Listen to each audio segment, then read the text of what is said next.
Okay, so review today. And I cannot emphasize enough to you guys that the review makes a huge difference on the test because a lot of the questions are just like the review. So if we can do this, put it on a note card. I'll pass out note cards when I'm done.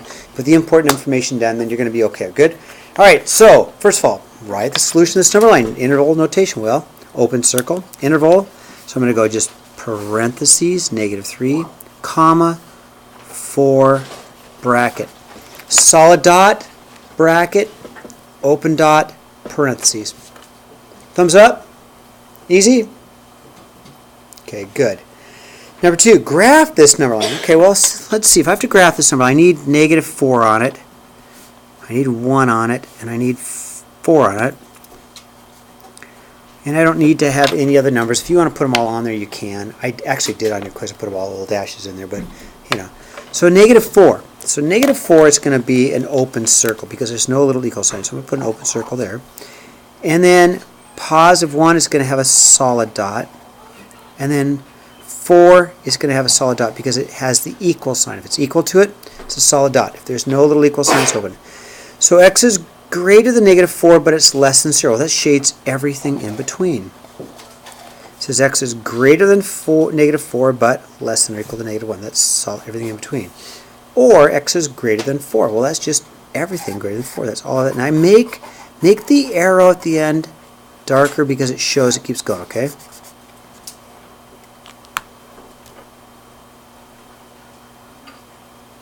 Thumbs up?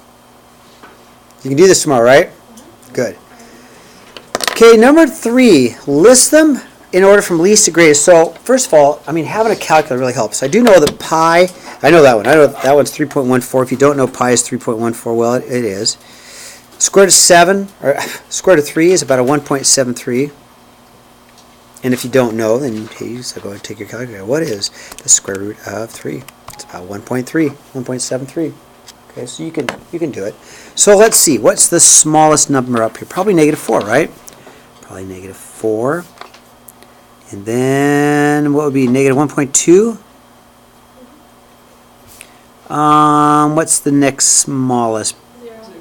0. 4/5. What am I left with? 2. And then pi, and then, nope, square root of 3. Square root of 3, and then pi, right? Did I get them all? No, shouldn't square root of 3 be 4 too? So it's 1.7. My goodness, made another mistake. Think, Jonna. There is another mistake. I hate it when I make mistakes. You even have to admit it on film, huh? Square root of 3 and 2. Okay, good. Now, what type? So, I do know that that's an integer, right?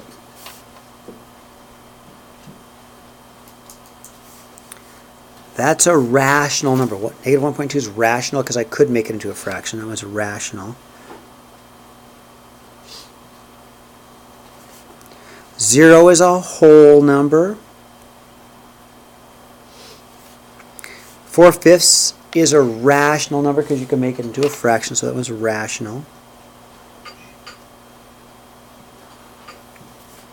Square root of 3 is irrational.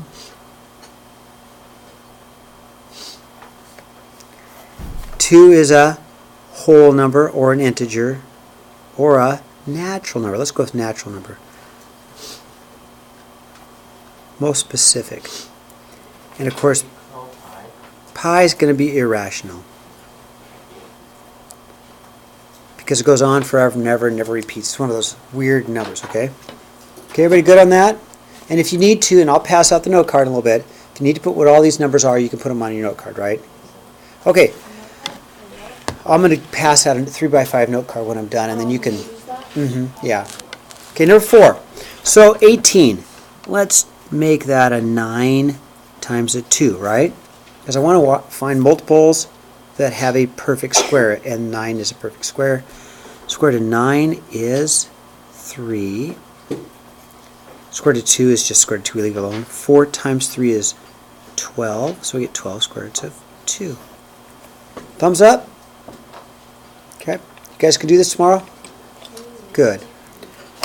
Number 5. Well, at first inspection, you can't add them, but maybe if we reduce them, we'll be able to add them. So let me reduce them, okay? So we know 18, I'm going to do the 9 and 2 again. And then I'll get the square root of 9 is 3, so I'll get 3 times 3. 3 times 3 is 9, so I get 9 squared, so 2. Okay, let's look at the 50. So 2 squares of 50, so I'll go 2. I'll try 25 and 2. Don't use 5 and 10. We want one of them to be a perfect square, which is the 25. Square root of 25 is a 5. 2 times 5 is 10. So I get 10 squared is 2. Now I can add the two roots. 9 plus 10 is 19 square roots of 2. Okay, so you can't add them until they're the same. When they finally are the same, then I can combine, okay? Thumbs up, thumbs down, thumb sideways. Good. Okay. Okay, number 6. We can multiply. You can multiply square roots. You really can. So we're going to get the square root of 50. And then I'm going to break down 50 like I just did over here. Same way. I'm going to break 50 down into 25 and 2. Square root of 25 is a 5, so I'll get 5 square roots of 2. That's all I can do. Thumbs up? Good. Okay, number 7. So what I want to do first is just rewrite it as 2 parts. Square root of 16 over the square root of 5. Okay, I'm going to do that first. Square root of 16 over square root of 5. So I'll rewrite it. And the reason I like to do that is instead of looking at 16/5, I can just take the square root of 16, right? So the square root of 16 is 4. So I'll rewrite this as 4 over the square root of 5. Now we have a rule of math that says you can't have a square root in the denominator. So we fix the problem with the problem. We fix the problem with the problem. Well, the problem is the square root of 5. So multiply the square root of 5 over the square root of 5, and that's going to fix my problem. It's going to fix my problem because we'll get a 4 square roots of 5 over the square root of 25, but we know that there is a square root of 25, so we can take the square root of 25.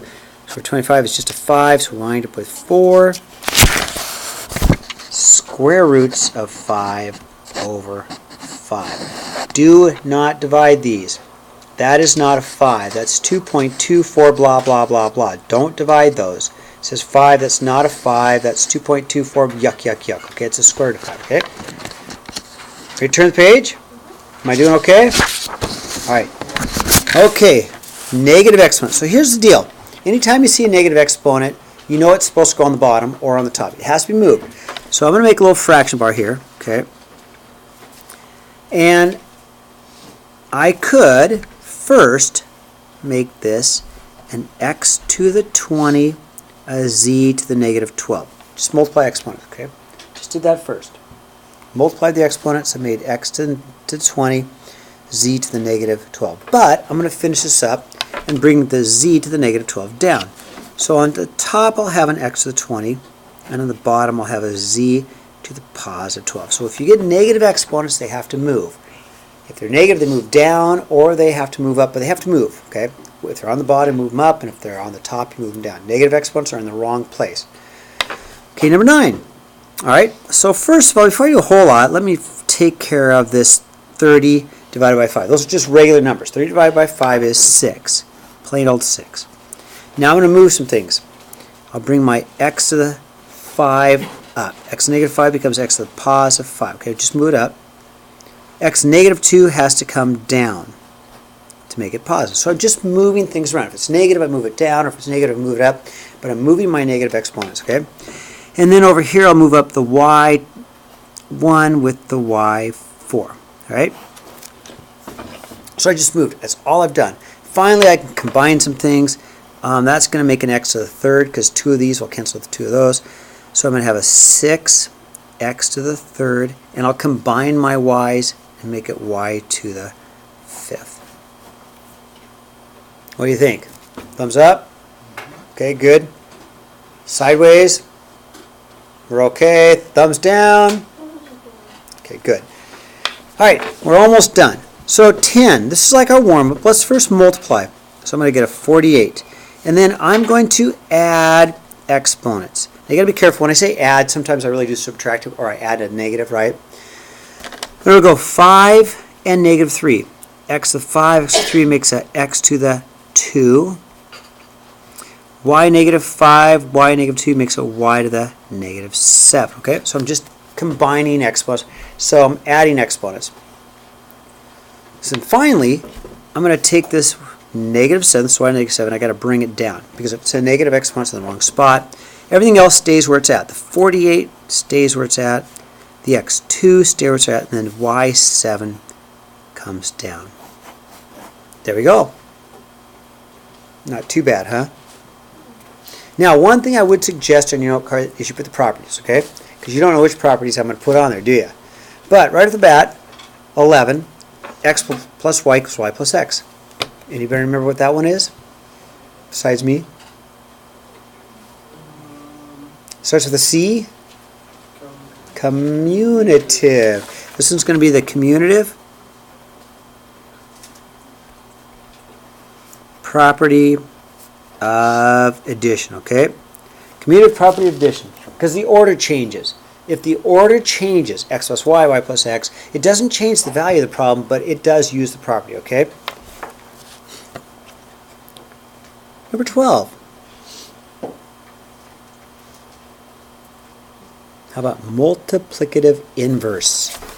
Multiplicative inverse. Because when you multiply times its reciprocal, you get 1, okay? Or its opposite. That's what inverse means, okay?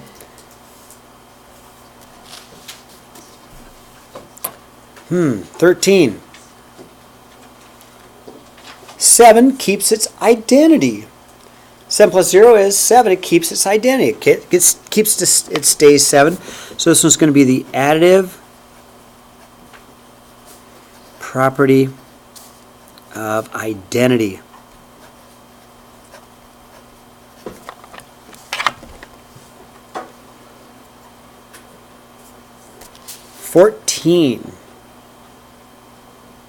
It's the grouping. So when I get three things and the parentheses change, it's called the associative property. So this was the associative property. Property of addition. And of course we have these properties in our notes, right? Of course we do. Almost done. 15. I'm adding it to its opposite, x negative, so it's called the additive inverse. It's the additive inverse property. And 16, you know 16, don't you? Come on, what's 16? It's distributive property. Who said that? Nice, totally right. Because that comes that. Thanks, Aaron. Distributive property.